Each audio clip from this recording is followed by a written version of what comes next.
Yes, ninth class. Today we are going to start a new chapter, that is drainage. First of all, what does drainage means? Uh, well, students, I just want to tell you something about the chapter. Before discussing the things, I'm just telling you that this chapter is about rivers, means the river system. When the water is drained into the river and then fell into the major water bodies, that all include in the drainage. So in this chapter mainly we study about the different types of rivers are there in India. We are going to study that. So you will notice that small streams flowing from different directions come together to form a main river, which ultimately drains into a large water body such as lake or sea or an ocean. So an area drained by a single river system is called a drainage basin. A closer observation on the map will indicate that any elevated area, such as mentioned here, this is an elevated area. Okay, this is an elevated area. Maybe it's a mountain or a upland separate two drainage basins. Such an upland is known as the water divide. So maybe one stream has passing through this area and one has passing through this area. If any upland area portion, they divide these two streams. So this is called as the water divide. Now the drainage system in India, they are mainly controlled by a broad relief feature of the subcontinent. Yes, the Indian rivers are divided into two major groups, that are the Himalayan rivers and the peninsular rivers. Yes, my dear students, we are going to discuss these two areas in this chapter. Now, the originating from two major physiography regions of India, the Himalayan and the peninsular rivers are different from each other in many ways. So that is the main important question that will maybe come in exam, that is a differentiate between the Himalayan rivers and the peninsular rivers. So I'm just writing here the most important question of this chapter. uh, Differentiate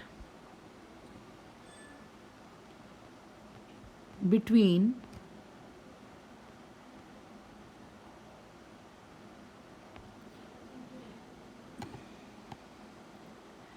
Himalayan and peninsular rivers. So these two you have to give the answer. This will come maybe in 5 marks also. So the main points I'm highlighting, that first of all, the Himalayan rivers. Himalayan rivers. Their origin in Himalaya.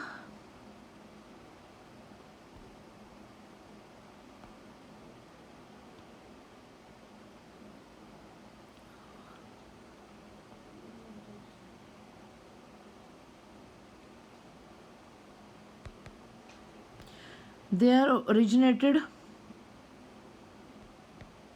in Himalayas.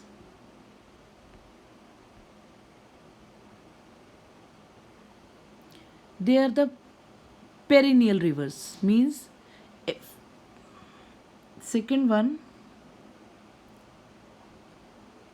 perennial. Those have the water throughout the year.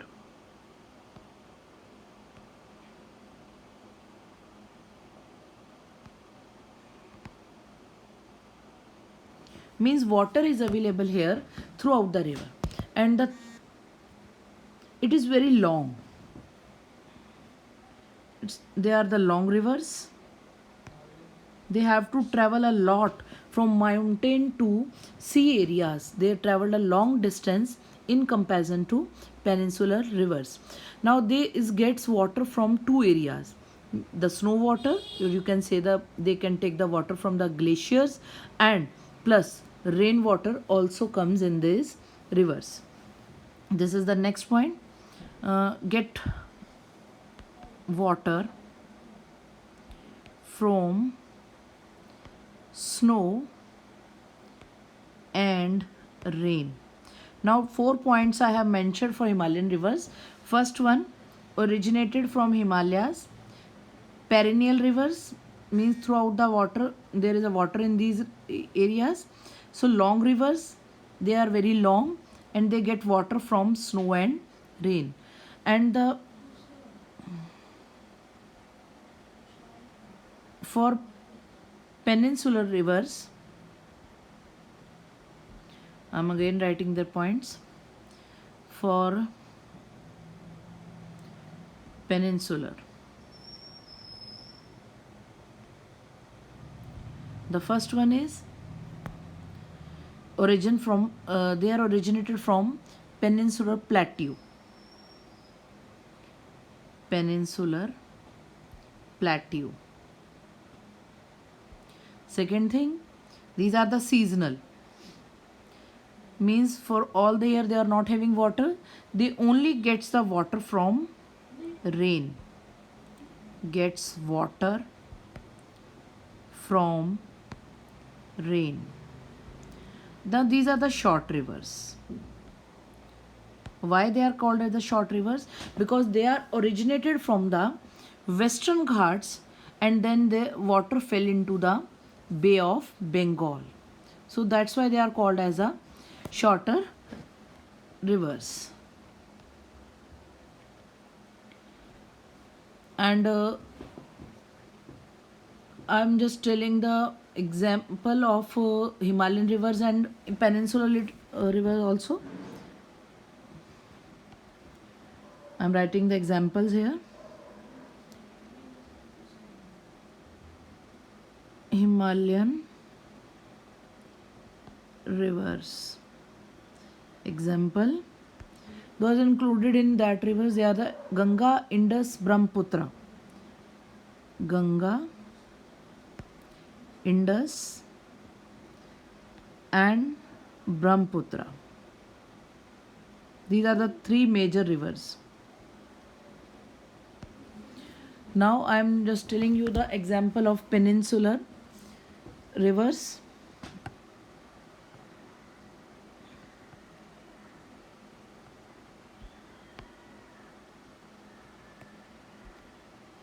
Example, Narmada, Godavari,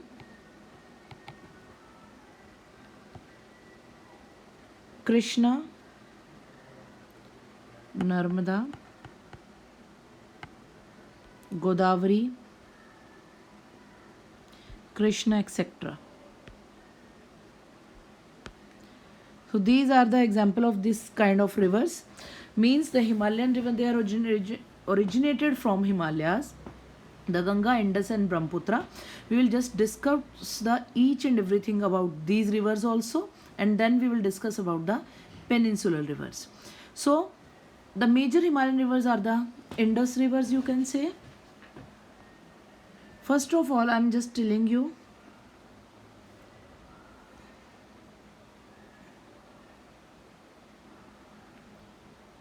now.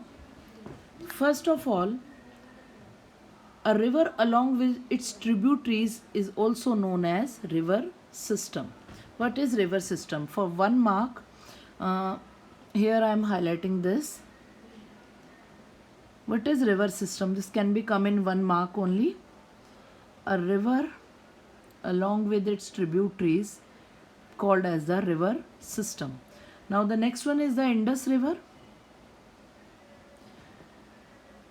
That river originates from Tibet, moves to J&K and then Pakistan and then fell into Arabian Sea. I'm just writing, this river originates from Tibet, moves towards J&K, then Pakistan, then fell into Arabian Sea.